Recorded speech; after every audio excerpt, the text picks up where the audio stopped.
In tonight's headlines, Belize hosts CARICOM Mexico Summit, Belize Social Investment Fund teams up with CDB to launch a new project, and the Ministry of Works is moving forward with upgrading the coastal road. These stories and more on this week's edition of Belize Now. Thanks for joining us on this Friday, October 27, 2017. I'm Miriam Longsworth.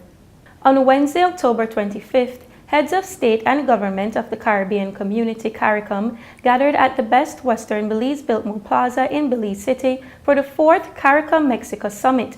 The heads were joined by the President of the United Mexican States, His Excellency Enrique Peña Nieto. The day opened with a meeting of foreign ministers co-chaired by the Honorable Maxine McLean, Minister of Foreign Affairs and Trade of Barbados and Chair of the Council for Foreign and Community Relations, and His Excellency Luis Alfonso de Abla, Mexico's Undersecretary for Latin America and the Caribbean. At the Radisson Fort George Hotel in Belize City, Prime Minister Right Honorable Dean Barrow and President Peña Nieto met for a private bilateral meeting in which both heads reviewed the state of play of the long-standing and friendly bilateral relations between Belize and Mexico, as well as cooperation in areas of mutual interest at the global level. In the meeting, President Peña Nieto committed his government's support for the opening of a secondary school in the Toledo district, modeled after Escuela Secundaria Técnica Mexico in the Corozal district. Additionally, he announced a 3-year program to support the provision of 25 partial scholarships to low-income Belizean students for studies at Escuela Mexico. Both countries agreed to continue cooperation in maritime security as a part of the ongoing capacity building program provided to the Belize Coast Guard by the Mexican Naval Academy. President Peña Nieto offered support for the construction of 2 large patrol boats for use by the Belize Coast Guard. On the economic front, both heads agreed to strengthening trade and investment through the conclusion of the negotiation of the Partial Scope Trade Agreement (PSA). President Peña Nieto committed to the prioritization of the negotiation of the PSA between Belize and Mexico for the first semester of 2018, following the conclusion of the renegotiation of the North American Free Trade Agreement. On the aspect of strengthening the legal framework between the two countries, both heads were pleased to note that cooperation in the areas of air transport, land transport, education, and transboundary hydrocarbons are to be consolidated shortly with the imminent signing of agreements in all 4 areas. In appreciation of the excellent bilateral relation that exists between the two countries, President Peña Nieto presented a full-size replica of an Olmec head to the people and government of Belize. The head was installed at the inner circle of the North Ring Road roundabout in Belmopan. The meeting concluded with the conferral of the Order of Belize to President Peña Nieto. Thereafter, Prime Minister Barrow and President Peña Nieto joined the heads for the summit at the Biltmore Plaza. In his address, Prime Minister Barrow highlighted the unique relationship Belize shares with Mexico and the Caribbean region, as well as the commonalities of the two. In all the circumstances, this summit is such a special one.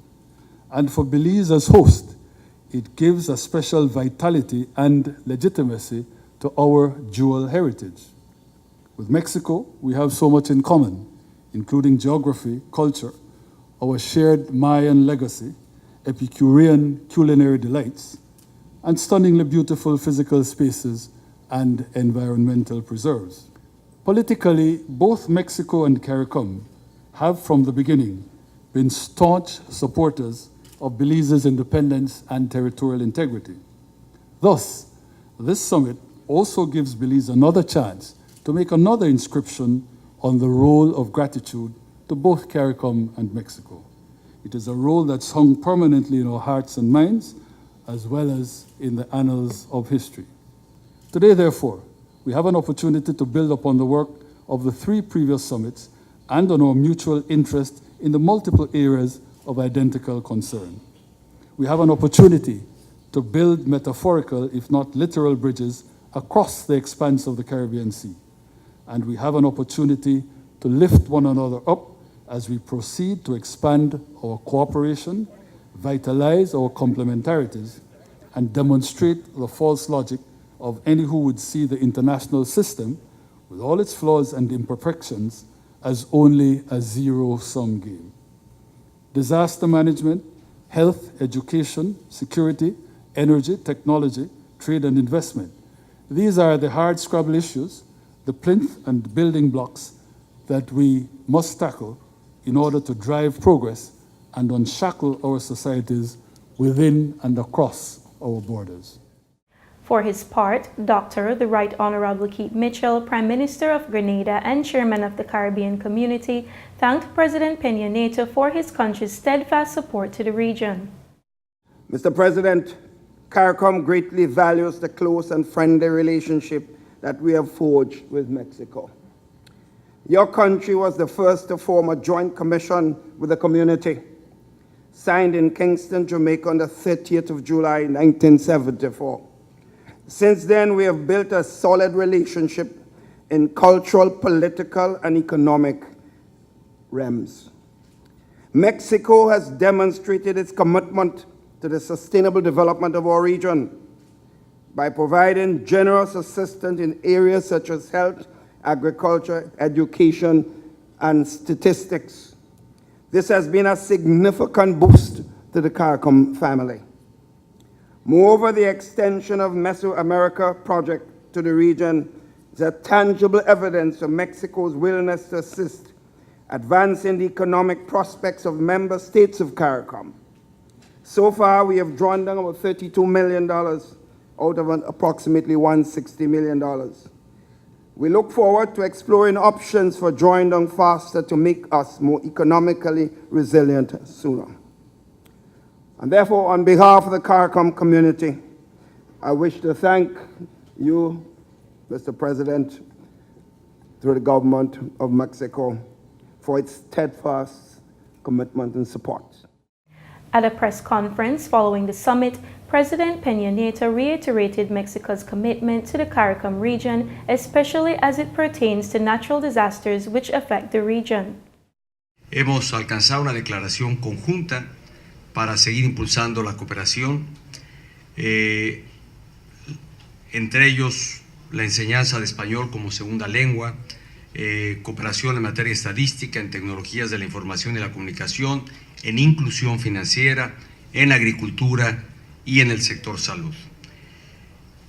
Si algo también tenemos claro los países participantes de esta cumbre es que los embates de la naturaleza continuarán y muy probablemente incrementarán su intensidad en los próximos años.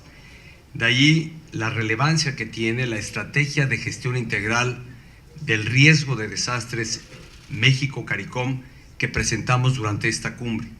Y el objetivo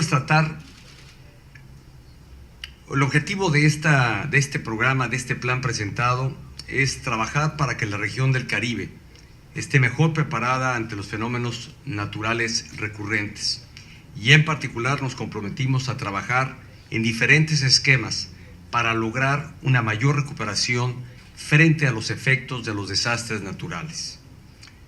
Muestra de este compromiso ha sido la contribución ya hecha por México, para ahora reasignada a un fondo dentro del mismo Banco de Desarrollo del Caribe, para poder destinar y sobre todo asignar los 14 millones de dólares que México ya había comprometido, que ya tenía destinados a este fondo, pero que no había sido posible ejercerlos prácticamente por trabas burocráticas.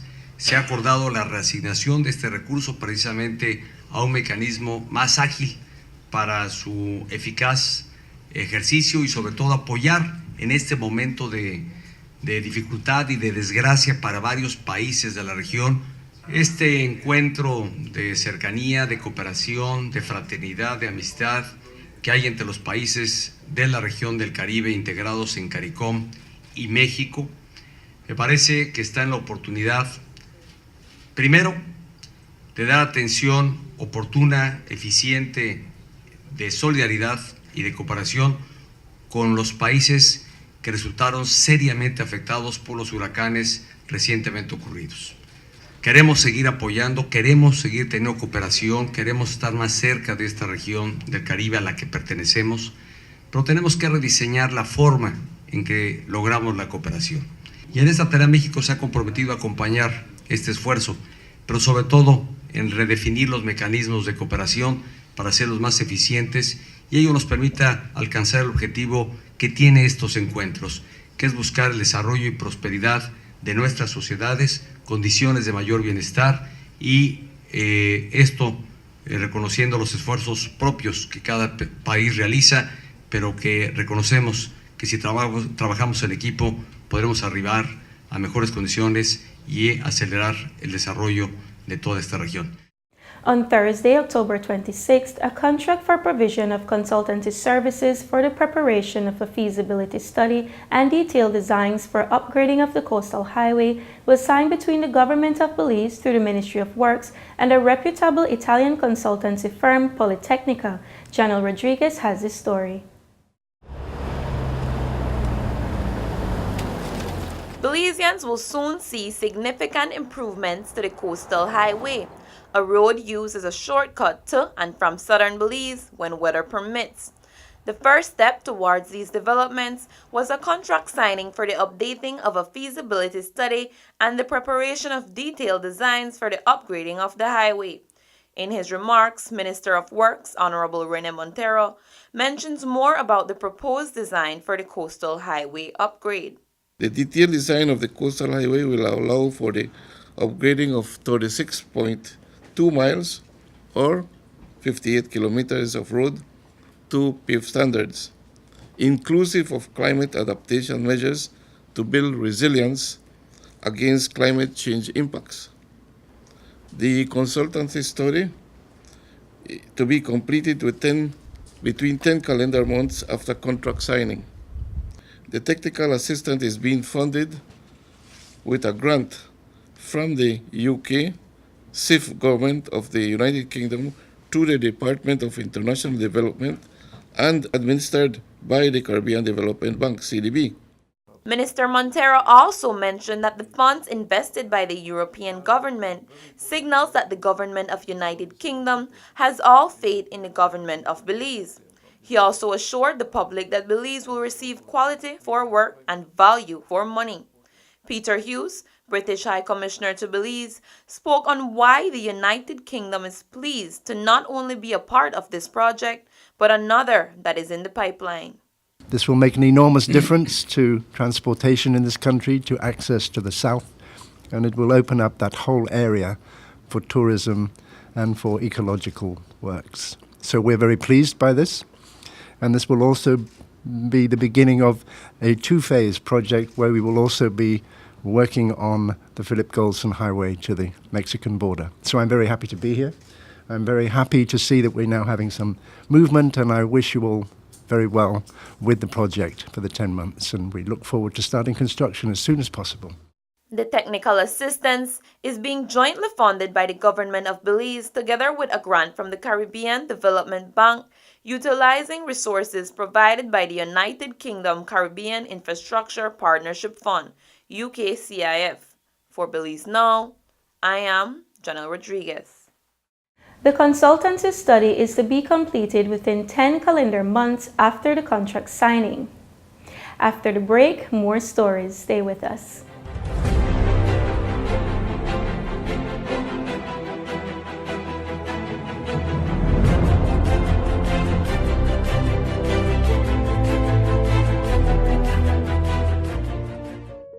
Every day when my daddy gets up to go to work, he says this is for me to have a better life. But I say, Daddy, we have a better life. Mommy don't have to leave home to wash my clothes anymore. We don't have to go all the way to a pump and back home to wash every bucket. No, Mommy just have to turn on the pipe and wash up and make we bathe as long as we want. Even the school teacher make we wash free hand like pipe instead of a nasty bucket like before. See, Daddy, life is better with water than life.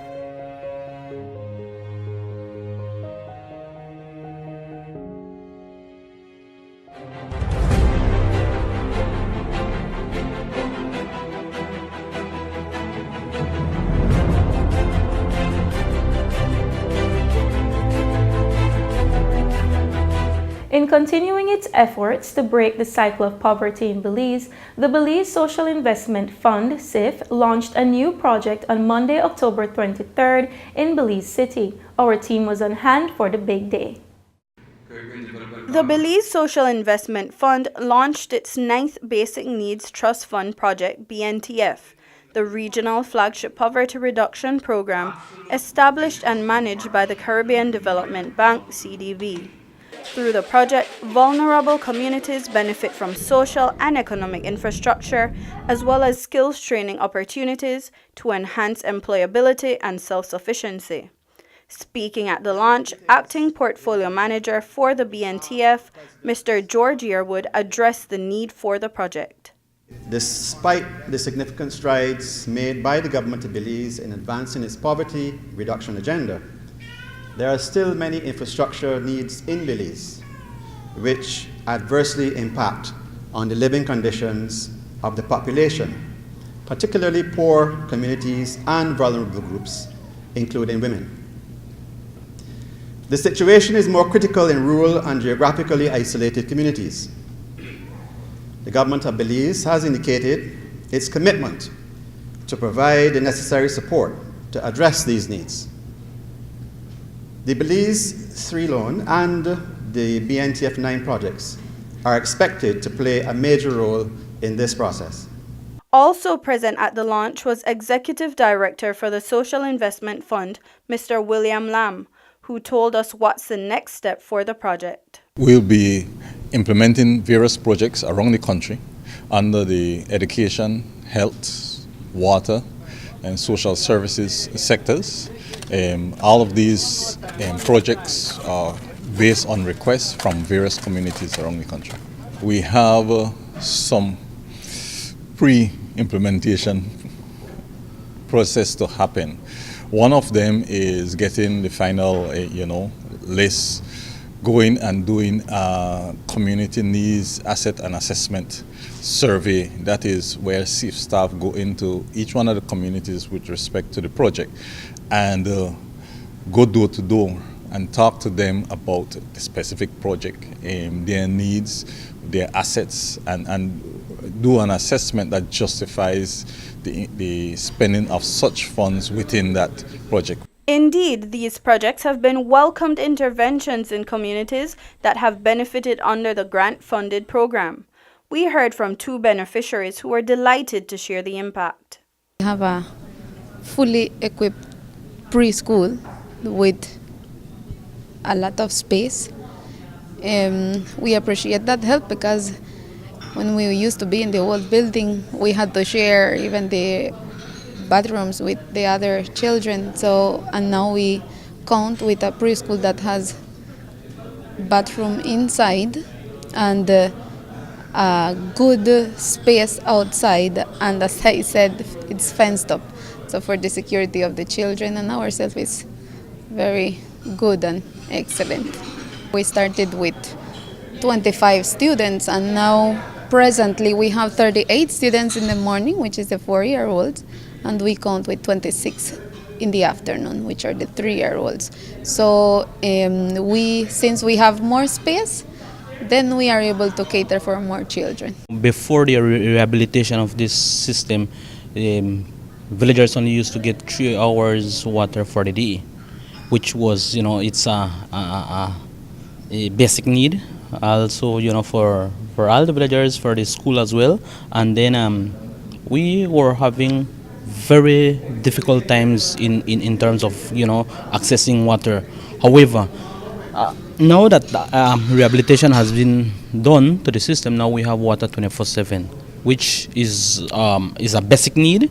And then now it's not whereby you have to try get your buckets and get water. Now that was happening before, but now it's different because now you can just get up anytime and you open your faucet and you have water disposable 24/7. To date, the Belize Social Investment Fund has completed over 540 sub-projects, directly and indirectly impacting some 300,000 Belizeans. And under its new project, the SIF will mark a new milestone at the end of 2020 as it continues to impact the quality of lives and improve development by partnering against poverty. Access to basic social services not only forms the core of development, it also is a basic human right. For Belize Now, I am Janelle Mencius. The project will be implemented in 8 other countries and also integrates appropriate climate adaptation measures into the design of the sub-projects. On Monday, October 23, 2017, the Honorable Hugo Pat, Minister of Labor, Local Government and Rural Development, held a handing over ceremony at the Pachacan Community Center. The ministry donated approximately 1,500 feet in pipes and fittings to the Water Board of Pachacan. In his remarks, Honorable Hugo Pat underscored the significance of the donation. As village councils and as water boards, the primary purpose of our service to our communities is to make sure that, one, we're able to sustain our community as it pertains to the needs of our individual communities, and secondly, as it pertains to the water boards. It is a very important aspect that we provide to our community. Many a times, as I had indicated in the past, it's easy for people to complain, it's easy for people to criticize, it's easy for people to throw one stone after the next at the people who provide that voluntary service without realizing the kinds of sacrifices that they have to make, without realizing the kind of devotion that they have to make, but more importantly, without realizing that many of the people who voluntarily provide themselves to make this service do so without compensation, and many a times without the one thank you that will make a difference in the way that we see our communities. And so as a government, we are committed to making sure that whatever we can do at the level of rural development, at the level of enhancing the livelihood of each and every one of our citizens, that we are there to make this service. The donation will allow 25 families to gain access to the water system to have potable water within their homes. The total in cost for the materials is $13,000 Belize dollars. The ceremony also included a donation to the Parisa Village Council, who gained a riding mower valued at $5,400. The riding mower is to help the village council, which is responsible for carrying out the duties of maintaining the public areas of the village. Honorable Hugo Pat emphasized that the government is committed to rural development. Stay tuned for more stories after the break.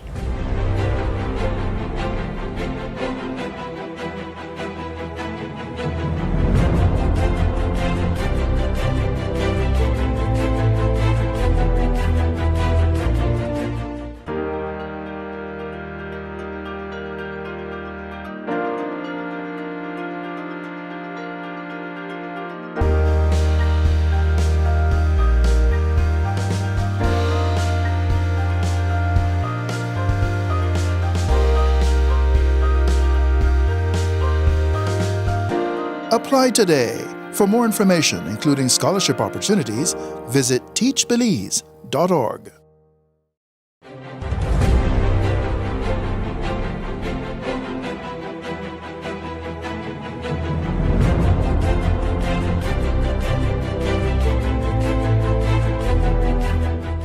The University of Belize, in partnership with the Belize Intellectual Property Office, Belipo, Citrus Research and Education Institute of the Citrus Growers Association, and the World Intellectual Property Organization hosted a 2-day workshop on intellectual property and innovation on October 23rd and 24th at the University of Belize Central Campus in Belmopan.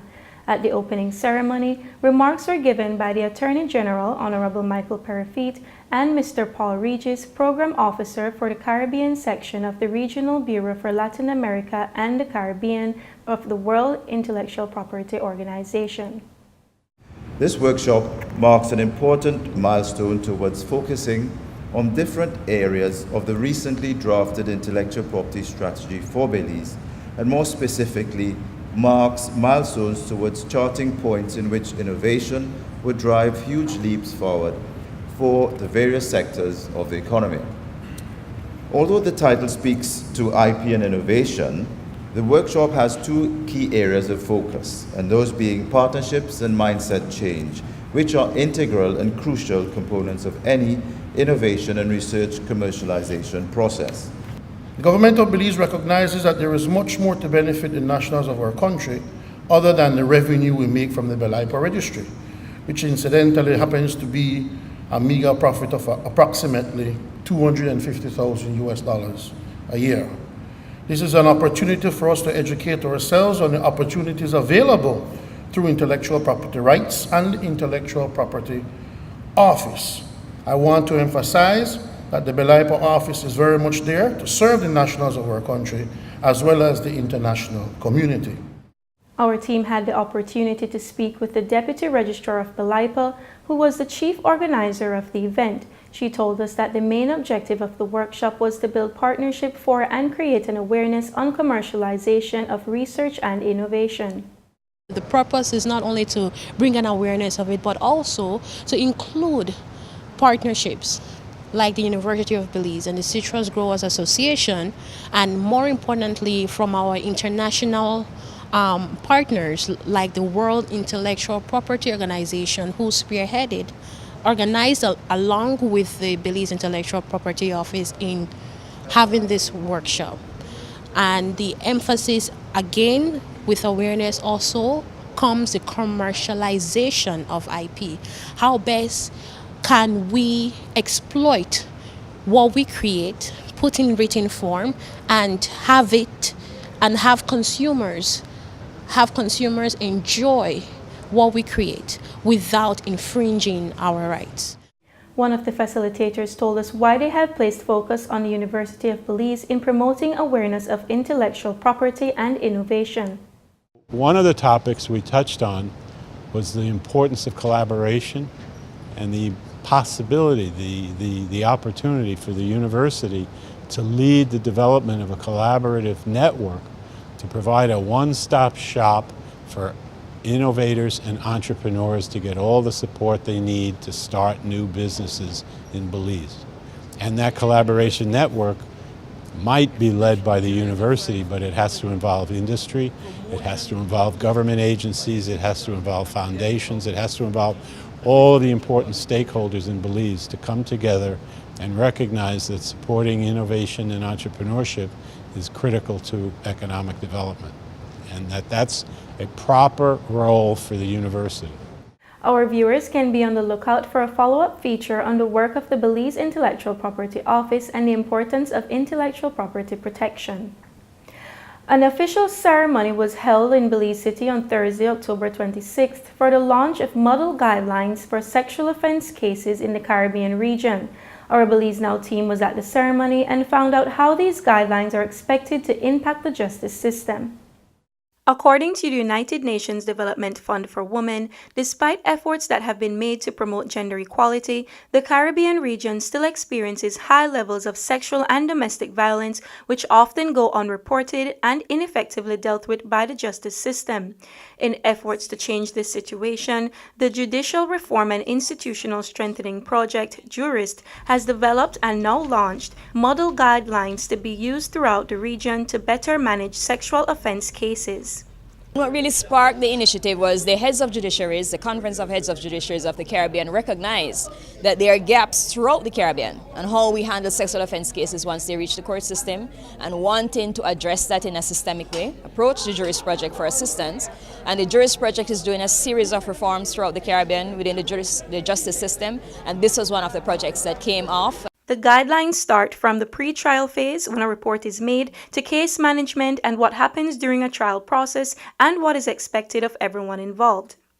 We looked at existing legislation, so we did a desk review throughout the CARICOM countries of what laws actually exist on sexual offense cases. What's the content of the laws? Where are the gaps? Where are their similarities? Where are their differences? What's the focus in the different countries of how they treat sexual offense cases? We also interviewed survivors themselves and found their stories, and we wanted to match what the stakeholders were saying from the system perspective with what the survivors were saying about their experiences. Shaw said that the guidelines do not only focus on where gaps existed, but they also incorporated best practices adopted from different countries.